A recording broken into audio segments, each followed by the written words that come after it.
As has been presented, there is the view, the meditational exercise to habituate the view, and the resulting lifestyle or activity.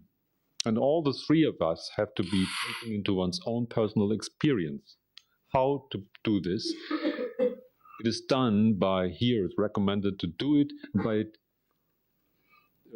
taking the, or listening to the advice that consists of the three words.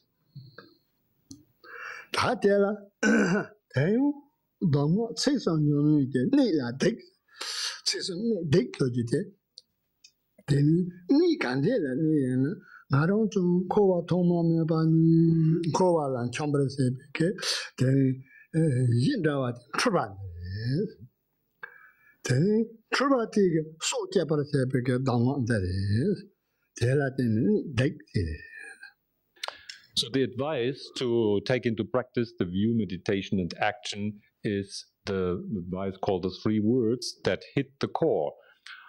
And why is it called like this? And which I explained also before that the wording is that of that kind that when you normally you hit the body and the different parts, then it does not cause so much a vital problem. But when you hit the heart, then it really can be very dangerous. Then it kills. And this image is taken here to the fact that since beginningless time without a definite origin, we are wandering around helplessly in the circle of the compulsory rebirth, samsara. And although we cannot fix a date of beginning of this problem, we can refer to a reason, a cause why we do so. The cause is that we are under the influence of delusion. Our mind is in confusion or delusion, and now the instruction of the three words is meant to hit this confusion right into the heart, so kind of kills and eradicates that confusion.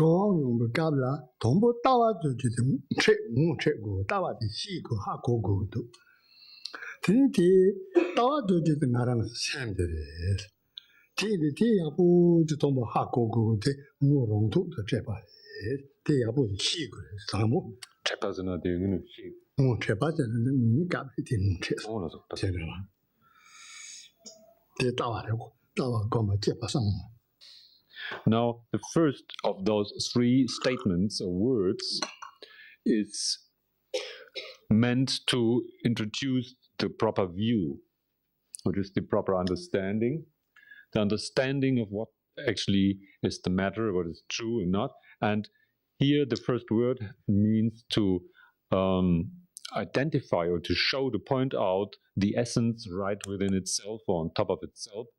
And what is meant by this is to say the essence is mind. Mind is the basis, the essence, and mind has to be pointed out.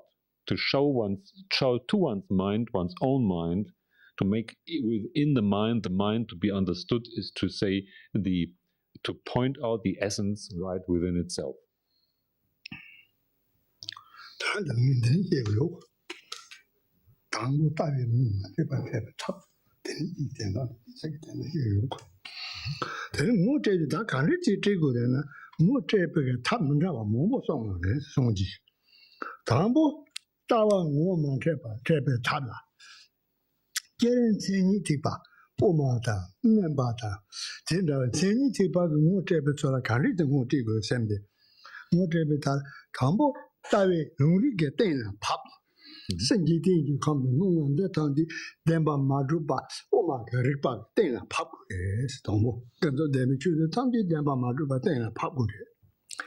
Then they part and then I don't say a demba madra, but they power. Tiba, Omadan shed the ligger, then down more episode. Now, in the process of establishing the right viewpoint, that means to gain clarity about what is true and what not, then the various methods have to be applied to point out the essence as identifiable. And the first in this connection will be the general approach that is used by Sutrayana, or the yana, the vehicle of characteristics, as it is called here. And this means to use the words of the Buddha, all whatever he has said in that context, and on top of that, all the logical reasonings and the methods of consequent thinking. And with the help of these methods, we can then establish in the middle path, the Madhyamaka, this is demonstrated, how to do this. We can establish that although this world appears and our life appears, there's nothing behind the appearances as a solid and independent entity. And we find out that this is all a mistaken appearance, a delusive appearance, and actually nothing but appearance, but nothing is behind this that makes the thing work.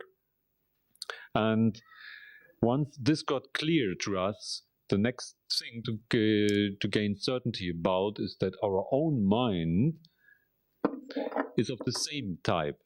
There isn't anything there that is a functionable entity or a unity that makes our mind work behind the scene. This is like mind is also appearance, and there's nothing there to find as a point of reference.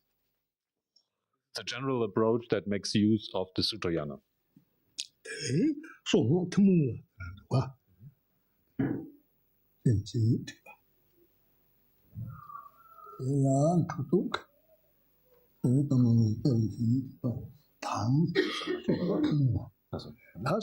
move on you get, then send the tower more to you, then one girl got the copomba go on. Someone go on, but somebody said you go on the gala, then you got your Pamagawa, you know, so you want to say, T. P. He Johnny, oh, you will got the top. Charong is a mini the more trouble as a tangy. Pay he did a thing, tangy he more trouble. Then it's so long go on, got more trouble, certainly. Now, the next step is to approach the truth of recognizing one's own mind by the means of the general Mantrayana, referring to the 3 abhishekas. The first one to point out one's body as the body of the deity by the Vas Abhisheka. Then the second is the Abhishek, the secret Abhisheka, pointing out one's speech to be the one of the deity. And then the third one is called the wisdom knowledge Abhisheka, Pragya Jnana Abhisheka, that shows that the descent of the white aspect induces a certain bliss which can be understood as a symbolical primordial wisdom. And the symbolical wisdom is pointing right to the true primordial wisdom, which is the nature of mind that one wants to explain. Okay.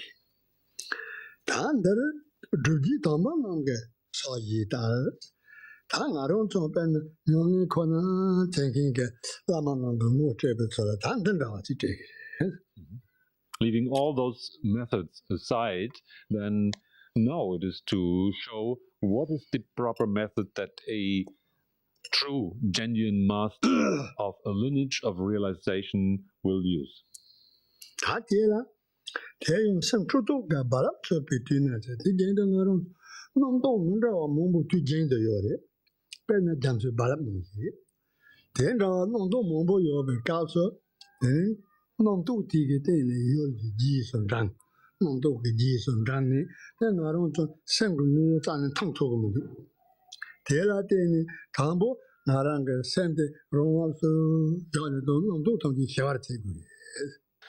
Now, the master will first of all point out the starting situation. The basic situation in which we are right now is that our mind is agitated to that extent that it feels like a whirlpool of waves that are constantly agitated at the surface of water. And in that sense, that our mind is constantly engaged as perceiving consciousness, perceiving assumed outer objects. So while the mind is constantly believing that there are outer objects and trying to perceive them, there's no opportunity left for mind to recognize mind, which is itself. And now the first step to proceed to is to let the mind come to a rest within itself, so that the agitated surface of the waves of that surface of water are coming to rest and slowly subside.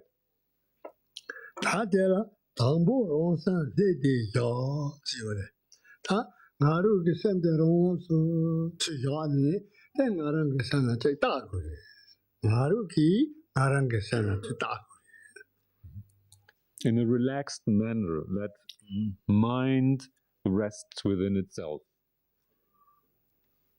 So when you rest your awareness in the flow of itself, awareness in the flow of awareness, then take a look at the mind or awareness.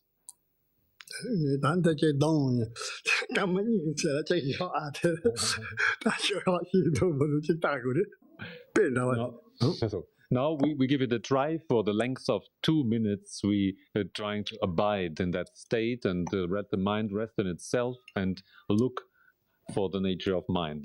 The mind.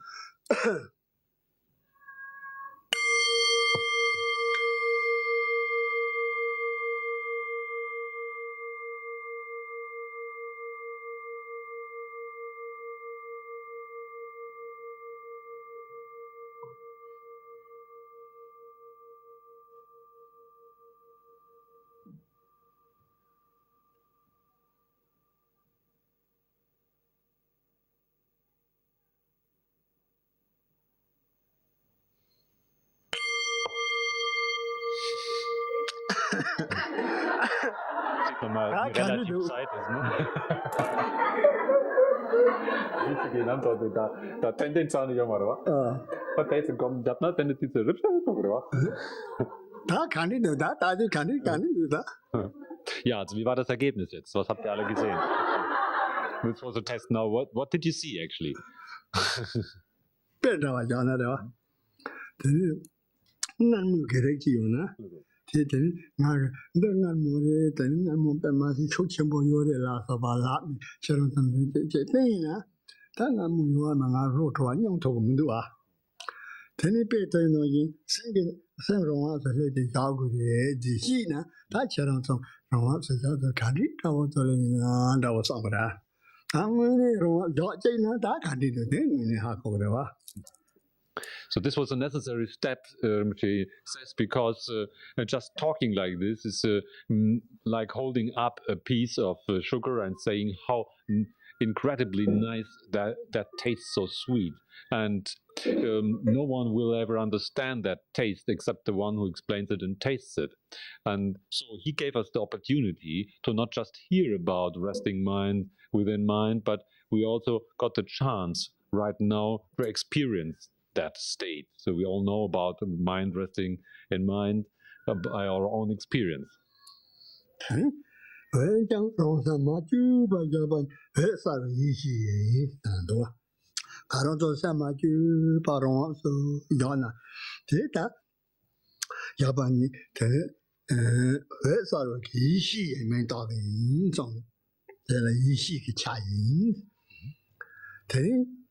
Metro, no do me, that tigger gala, Romanso, the second king, the Chela, no do part over Mare, no do tree Harga Mare, then it no do tan your Mare Tensi Yago. Second king, Tantema, do that. As it is the case that this state of mind resting in mind, when it is uninfluenced and not artificially alterated, then it will be called the luminosity of primordial wisdom. However, if we artificially change and modify it, then the mind will not recognize its own natural state. So the uncontrived state is called by the name primordial wisdom. Then this makes the reason for the advice that comes up here next in the root text, saying, without production of speculative thoughts, and without trying to collect back the thoughts and dissolve the images, just without process of thinking and imagining. This state of mind only maybe we have for just the fraction of a second, but in that time we are without this thinking activity.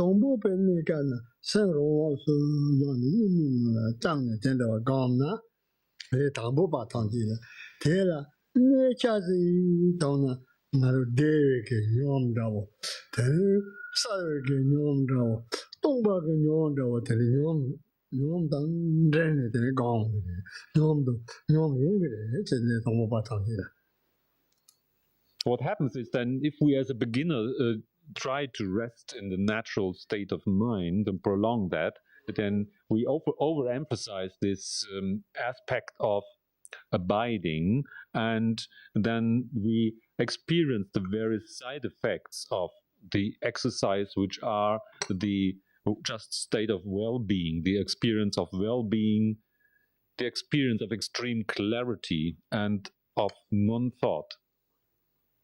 And this will happen, and we mistake as a beginner this experience with the natural state of awareness.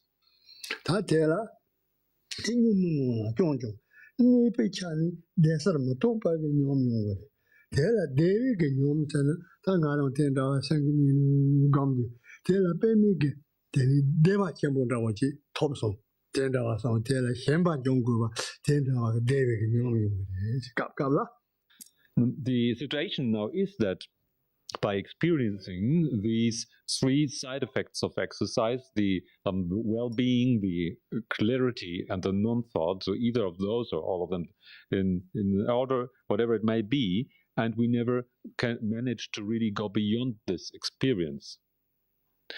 Let's say we have tried to settle the mind within itself, and once we did that, it felt so good. It was such a nice feeling, and whenever we now sit down to train ourselves, we want to reproduce this nice feeling.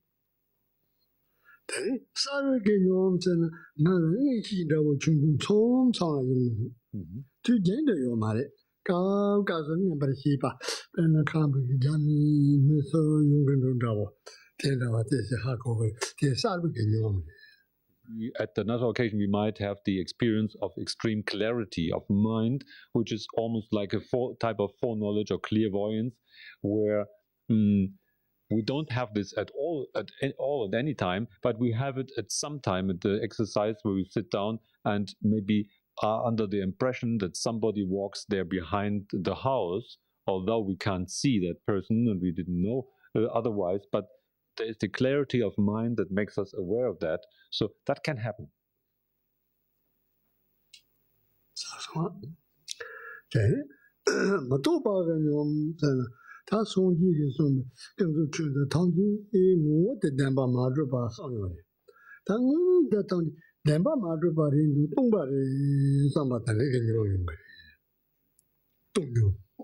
The next experience, the third one, is the one of non-thought or not imagining, and that is that within our resting, the words of the Buddha dawn on our mind when he has said that all the appearances of this life and this world are without truth.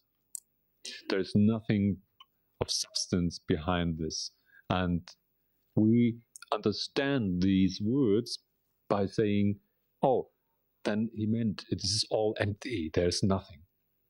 And within this state we rest.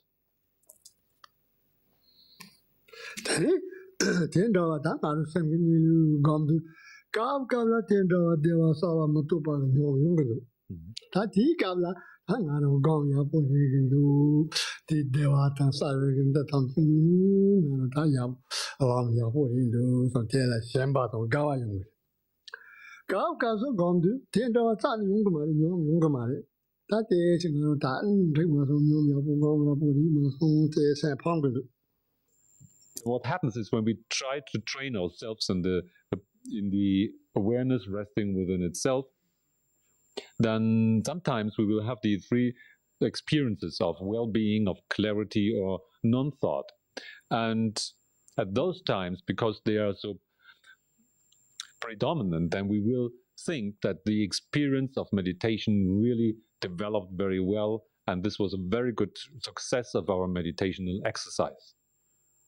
And at other times, then when nothing seems to happen, then there will be no well-being, nor non-thought, nor clarity. And we then compare it with the other experience and think, oh, this was somewhat this went wrong. This was not the real meditation that I did today. Somehow I'm on the wrong track, and no success.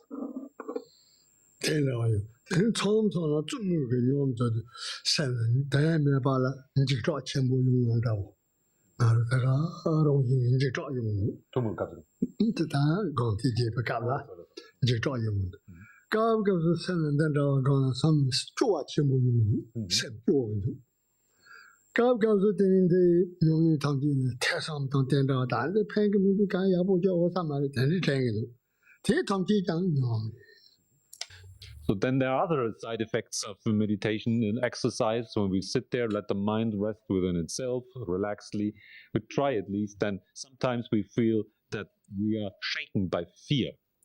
We're totally frightened, although we don't really know the reason, but it is, we feel very much frightened. And at other times, there's this overwhelming sadness. A melancholy is kind of a real depression that we sunk into.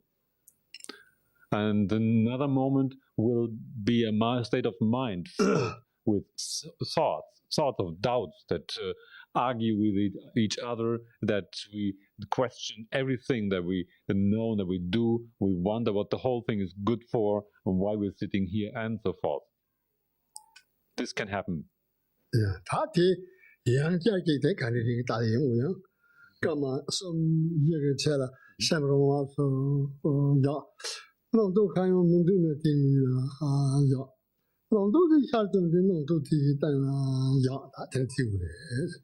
So now, whatever might be the case, we give it another try for 3 or 4 minutes at this time, and we then that mind rests relaxed in a relaxed fashion within itself. And when mind rests, it just rests. There's no thought. But if a thought would come up, then we just face the thought straight away and let the awareness rest within that thought.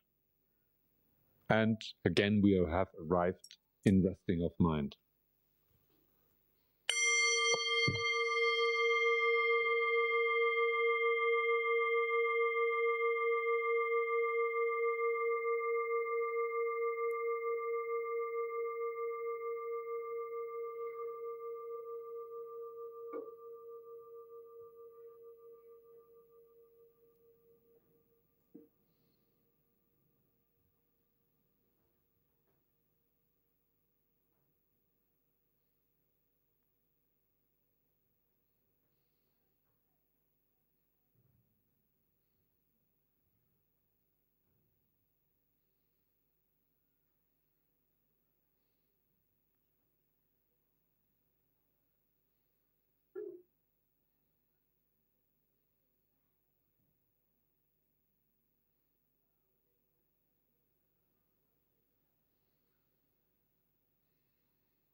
야, 다 들어와요.